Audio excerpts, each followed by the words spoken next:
राजा विक्रम बेताल को पकड़कर साधु के पास ले जाने के लिए पेड़ से उतार लेता है। तभी बेताल विक्रम से आजाद होने के लिए अपनी सूझबूझ से विक्रम को अपनी बातों में फंसा लेता है। वह राजा विक्रम को कहानियों पर कहानी सुनाता जाता है और उससे आजाद होता जाता है। आज फिर बेताल विक्रम को अपनी नई कहानी सुनाता है और पहले की तरह ही यह शर्त रखता है कि यदि विक्रम ने बेताल के जवाब का उत्तर दिया तो वह विक्रम से छुड़ाकर फिर से पेड़ पर उल्टा लटक जाएगा, और यदि वह मेरे जवाब का उत्तर ना दे पाया तो वह विक्रम को मार देगा। विक्रम के द्वारा बेताल की सभी शर्त मानने पर बेताल कहानी सुनाना शुरू करता है। वक्रोलक नामक नगर में सूर्यप्रभ नाम का राजा राज करता था। उसके कोई संतान न थी। उसी समय में एक दूसरी नगरी में धनपाल नाम का एक साहूकार रहता था। उसकी स्त्री का नाम हिरण्यवती था और उसके धनवती नाम की एक पुत्री थी। जब धनवती बड़ी हुई तो धनपाल मर गया और उसके नाते रिश्तेदारों ने उसका धन ले लिया। हिरण्यवती अपनी लड़की को लेकर रात के समय नगर छोड़कर चल दी। रास्ते में उसे एक चोर सूली पर लटकता हुआ मिला। वह मरा नहीं था। उसने हिरण्यवती को देखकर अपना परिचय दिया और कहा, मैं तुम्हें 1000 अशर्फियाँ दूंगा, तुम अपनी लड़की का ब्याह मेरे साथ कर दो। हिरण्यवती ने कहा, तुम तो मरने वाले हो। चोर बोला, मेरे कोई पुत्र नहीं है और निपुते की परलोक में सदगति नहीं होती। अगर मेरी आज्ञा से और किसी से भी इसके पुत्र पैदा हो जाएगा तो मुझे सदगति मिल जाएगी। हिरण्यवती ने लोभ के वश होकर उसकी बात मान ली और धनवती का ब्याह उसके साथ कर दिया।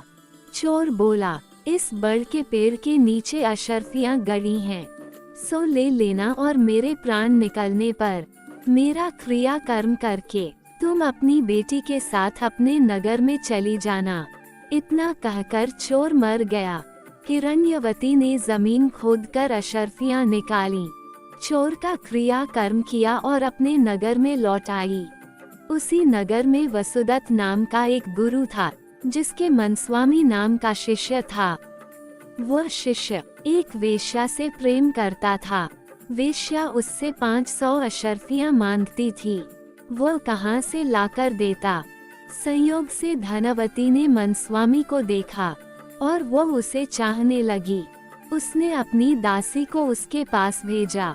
मनस्वामी ने कहा कि मुझे 500 अशर्फियाँ मिल जाएं, तो मैं एक रात धनवती के साथ रह सकता हूँ।